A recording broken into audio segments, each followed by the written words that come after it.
जीवन में ऐसा समय आता है कि गलती ना होकर भी मतलब हम गलत सिद्ध हो जाते हैं, तो महाराज जी हमें उस समय जवाब देना चाहिए, सही समय पे राधा रानी पे छोड़ देना चाहिए? नहीं, जवाब देना चाहिए अपने को। सामने जो जैसी स्थिति है वो पर्दा रहित करना चाहिए। जैसे कोई हम पर आरोप लग रहा है तो हम उसको पूर्ण रूप से साफ साफ बता देते हैं। इसके बाद नहीं मानता तो राधा रानी पे छोड़ देते हैं। पहले अपना कर्तव्य होता है, जैसे हमें कोई आरोपित कर रहा है किसी बात को, तो हम उसके समक्ष अपनी सत्यता प्रकाशित करें।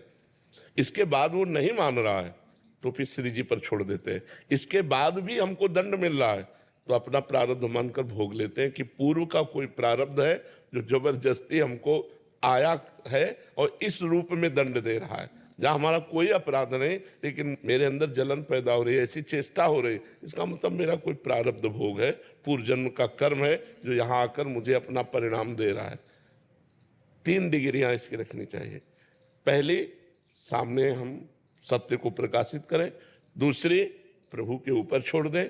फिर भी नहीं संभला तो तीसरी, मेरा ही कर्म मुझे दंड देने के लिए इस रूप में आया है, इसलिए उसे सहन कर लेते हैं। हम सामने वाले से वैर विरोध नहीं करते हैं। ऐसा भाव रखना चाहिए। अजीत कुमार पांडे जी जौनपुर से। राधे राधे महाराज जी।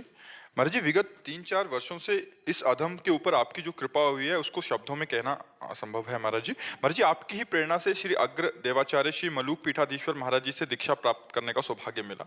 महाराज श्री, पश्यंती और मानसिक नाम जप का क्या भिन्न भिन्न भाव है, या यदि हाँ तो इस तथ्य पर प्रकाश डालकर हमारा महाराज जी पश्यंती और क्रम से जब हम उपांशु में पहुंचते हैं, उपांशु का मतलब समझते हैं, तो फिर हमारा उपांश बंद हो जाता है और पश्यंती शुरू होता है। कोई हरकत नहीं है, किसी भी तरह की कोई चेष्टा नहीं है।